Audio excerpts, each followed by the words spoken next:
this empty street on the boulevard of broken dreams, where the city sleeps and I'm the only one, and I walk alone. I walk alone, I walk alone. Welcome, Michael and John, to On Stage, and congratulations on American Idiot. Thank you. Michael, John was the first person cast. What made him a no-brainer for Johnny?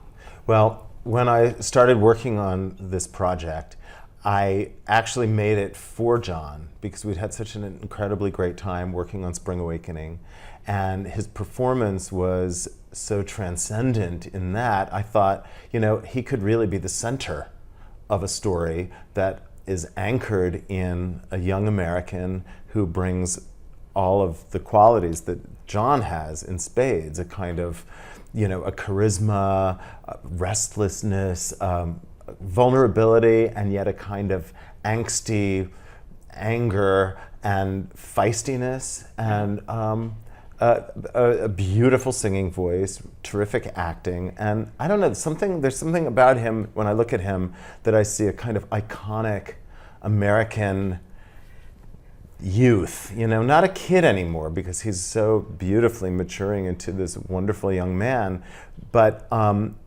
something that an audience can climb into his journey with. They recognize themselves in him. John, were you able to bring anything that you had created with Moritz Stiefel from Spring Awakening in creating Johnny? I mean, it was just an opportunity to go a little bit further. Doing Spring Awakening was the first time I'd ever worked on a musical, and for it to be a rock musical, there's different parameters there, and to kind of push it all a little bit further was really exciting. For me as an actor, I tend to always forget whatever the last thing I worked on was when I start working on something new. I think maybe it's just because I'm ADD and I can't fit it all in my head at the same time. But there's nothing intentional. I don't try to bring anything that I brought to a different role to another one. Some people have said the physicality of the way that I perform in American Idiot is similar to that of Spring Awakening, and I always say, I'm not trying to repeat myself. I think there's just something that happens to me when it's rock music, and when I'm asked to perform it, there's something that comes out of me that I think is a little just inherent to me naturally. But in terms of the character, other than just the fact that he's a pretty fractured, broken, and vulnerable individual, those are the only real similarities I see between Moritz and Johnny. The fact that they come from kind of broken families and trouble home life, and the way that they take that out into the real world is a little similar, but they're definitely very different characters. There's been a lot of comparisons between American Idiot and Spring Awakening, but Michael, you said the more apt comparison was Thoroughly Modern Millie. I did, yeah. I know, that sounds crazy, right? Why? Well, in a way, if you look at the structure of American Idiot, even though it's kind of a punk rock opera, if you will, more than a conventional book musical, the structure is still very much in the classic, tropes of a musical. You've got this guy who comes from a small town and dreams of moving to the big city to find, his fame and fortune, and he suffers some hard knocks along the way, learns some really tough life lessons, and has a resolution based on that journey. And that's very similar to Millie, or a lot of these coming-of-age stories where you see the small-town boy or girl with their suitcases heading off to the big city. You both come from suburbia to some extent, right? You come from Wilmington, Delaware, and you come from Maryland, Rockville, Maryland. Right. Did you have that same journey that Johnny had?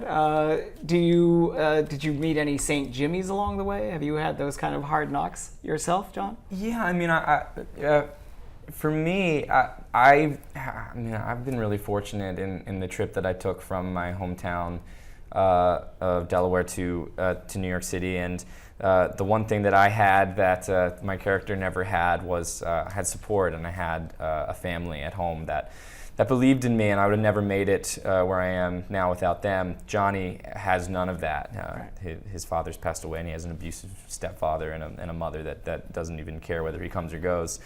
So I was really lucky that I had that, and that really shaped my my trajectory in a lot of ways. But definitely, even once you get to New York City, or even in Wilmington, Delaware, there's a lot of St. Jimmy's there too. They're everywhere really. There's always a choice you can make to self-destruct or to self-improve, and I think that's the line that Johnny walks throughout the show. Michael, any St. Jimmy's in your life? Well, yeah. I mean, I really relate to the idea of the concept of that suburban life as being, a land of make-believe that don't believe in me. And I certainly felt that way growing up as a gay kid in Rockville, Maryland in the 60s and 70s.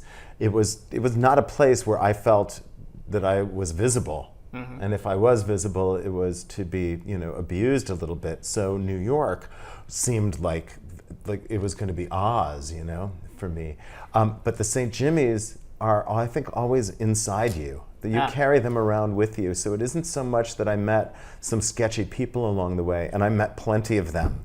And I probably slept with some of them. but I will say that the true St. Jimmy, that dangerous, self-destructive part of you is always, there's always the potential that can take over. So as John puts so well, it's a constant choice that you make, I think. Interesting.